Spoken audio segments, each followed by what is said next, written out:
Hello everyone, as you probably know, tomorrow is the day that Ixalan will be fully spoiled, and that means that starting tomorrow, I'll be cranking out a limited review video every day until I've talked about all 279 cards in the set. In the past, I've included a discussion of how I grade the cards in each of my limited review videos, but many people have suggested that I just make a separate video so they don't have to watch it every time they watch a limited review video or find a timestamp somewhere in the description. So I'm giving you guys what you wanted this time around, and I think I will start doing this every time a new set is spoiled because I like using cards from the recent past to help explain how I grade. So how do I grade? Well, I use a letter grade system. All cards receive a grade on an A to F grading scale. Let's start at the bottom of the scale this time around with F. Fs are cards that you absolutely should never put into your deck and should basically never pick unless you have no choice. They are stupidly overcosted cards or cards that just don't actually do anything to affect the game at all. Fs are one of the rarer grades around, especially these days, as more and more cards are becoming playable. However, Fs are still around. Interestingly, I think rares are probably most commonly Fs, and this is because they sometimes do super quirky or niche things that just aren't going to matter in a game of Limited. Some example of Fs from Hour of Devastation include Fraying Sanity and Solemnity. Fraying Sanity was bad because there just wasn't a reliable mill deck in the format. Milling your opponent's cards is bad in basically every limited format unless there's an actual dedicated synergistic mill deck, which there was not. Milling is an irrelevant effect basically until your opponent's out of cards. You're not like sort of beating them down like you do with damage and making them play the game differently. You're really just milling them and not affecting the board in any way, shape, or form like you are if you're actually casting creatures and things like that. And in Hour of Devastation, it could be even worse because you might actually mill cards in your opponent's graveyards that gave them value because they could do stuff from the graveyard.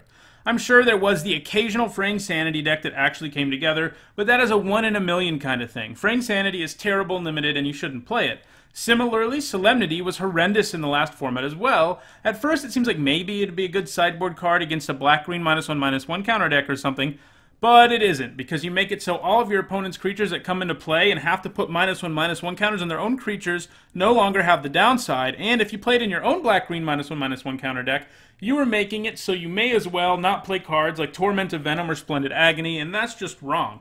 Neither of these cards should be played in the main board or sided in, and that's what makes them Fs. Next, let's look at Ds. These cards are also not so good, but they are playable. The way I like to define a D is it is a card that I will play if my draft train wrecked and I'm short on playables, or have to play them because my curve is otherwise horrible. Basically, they are cards that I'm not happy to have in my deck, but they're necessary when things don't go as planned. They can actually do something, they affect the board, they do something when they come into play, but they aren't going to be winning you games or anything either in most cases.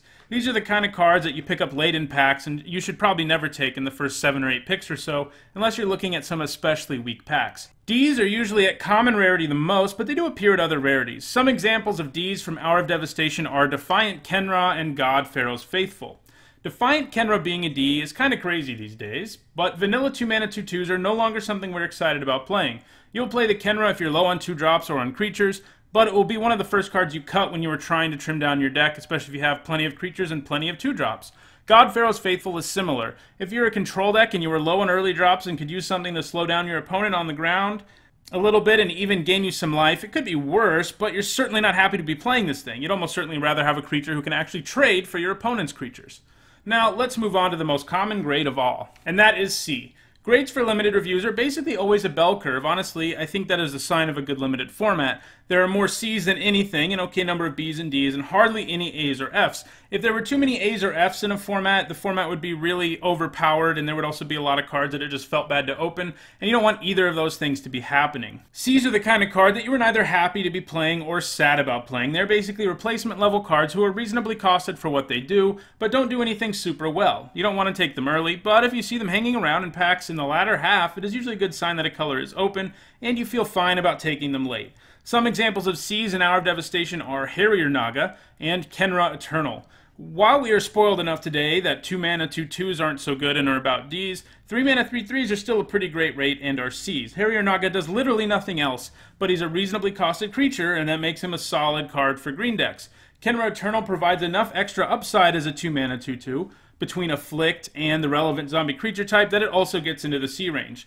Neither of these cards are things you cast and the game really changes shape for you, but they are the kind of cards you feel good about casting on turn 2 and 3. Now let's get to B's. Once you get into B range, you're moving towards cards that you're excited to have in your deck. These are the efficient removal spells and powerful creatures that can actually have a large impact on the game.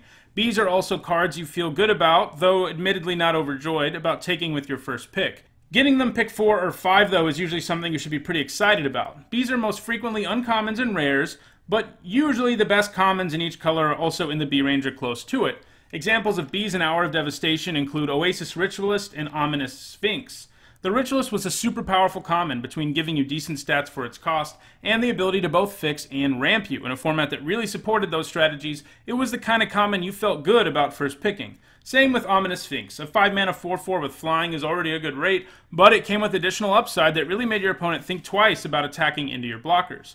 Both of these are cards that I was happy to first pick, and are cards that you never ever cut from your deck if they are in your colors. Now let's move to the highest grade, which is the second rarest of them all, behind only Fs, and that is As. A-level cards are the kind of card that you want to basically start every draft with, ideally because they are so powerful. They are cards that when you cast them, swing the game completely in your favor due to how powerful they are. They are so good that they tempt you to go into the colors they are in just to play them. If you resolve these cards and your opponent can't do anything about them, you're going to win the game. They're good in all stages of the game too, whether you're behind, ahead, or at parity with your opponent.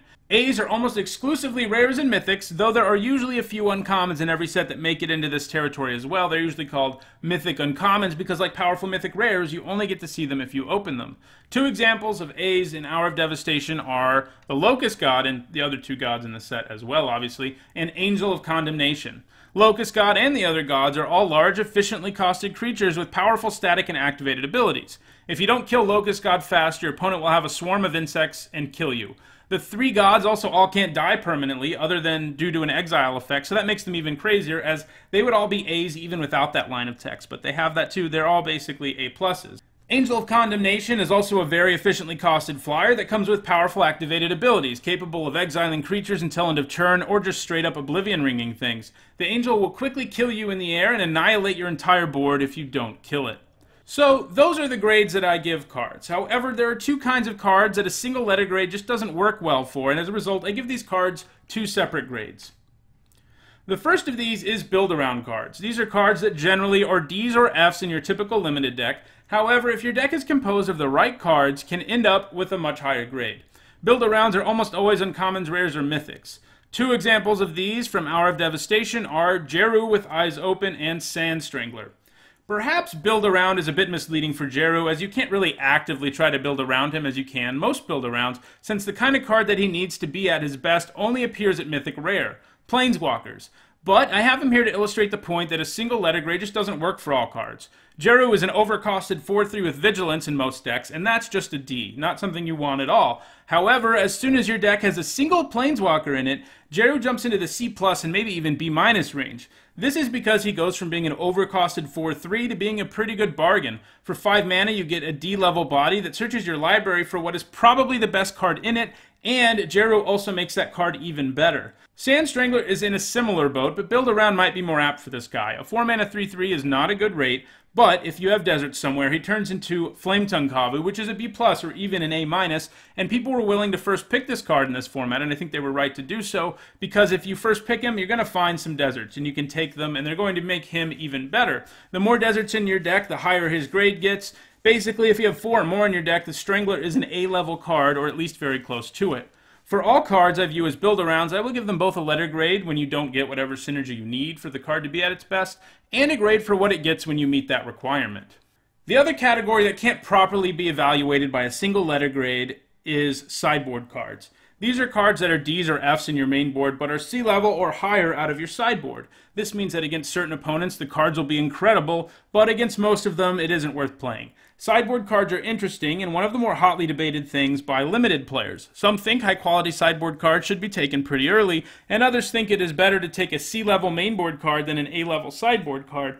But we can all agree, regardless of our viewpoint there, that the amount of variance these cards have, depending on your opponent's deck, means you can't mainboard them, at least not in an ideal world.